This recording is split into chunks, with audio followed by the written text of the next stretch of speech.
Afternoon, everyone. Jeff from Rust Bucket Valley Garage. I hope you're having a wonderful afternoon. Um, this is something a little bit different here that I thought might be useful for you.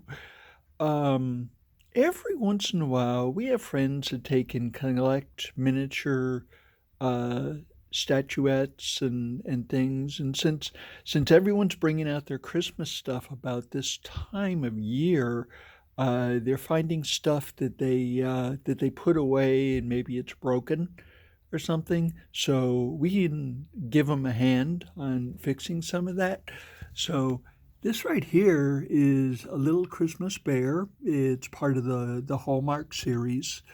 They paid some money for these. Okay, these are not cheap little figurines. Okay, and as you can see on this side right here, it is holding a little pillow heart, and that was broken off. Okay, and it's kind of difficult for them to repair it, so they gave it to me and see what I can do with it. So I actually got a solution for them. This is the second one that I've done. I did one last night and one this afternoon. And the way I went about doing that is I take the piece right here and I see which way it fits best in there. Okay, they're very, very fragile, so they actually need some reinforcement. But how they get them out of the molds, I haven't the slightest idea. But anyway, to reassemble this back on here, I use two-part epoxy. Okay, and this is a two-part epoxy that I use. This is by Bob Smith Industries. This is available on Amazon, and you just take a little bit.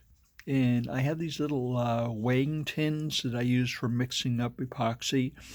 Okay, and I've just put a dot in there because you don't need very much.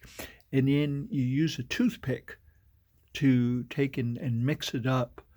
And you take and put a little bit on both pieces. And then this rig right here is a work holder for our soldering iron when we're working on circuit boards or components, or we can take a couple of pieces of wire and put them between the alligator clips here, and we can hold them together and we can solder them. It is also good for holding small little pieces. Okay, so we went ahead and we put the epoxy on, and then we were able to take this and shift it back and forth and get that just into the perfect position to take and let that dry. Um, on here it says this stuff cures in 30 minutes. We generally give it 24 hours. Okay, and then we're sure we got a real good cure on it. Okay, and it's as durable as it ever was.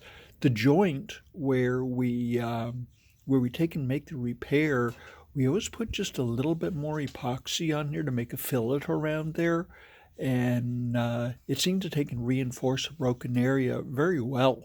So unless you're under high magnification, you can't really tell if the part has been broken. Okay, so I just want to take and bring this to you. I think this might be useful if you're trying to repair something, and then it's a very tiny part, and you're trying to hold it in position for a while. So this might be what you want to do. Anyway, good luck in your project, and we will see you next time. I hope the rest of your afternoon is wonderful. See you next time.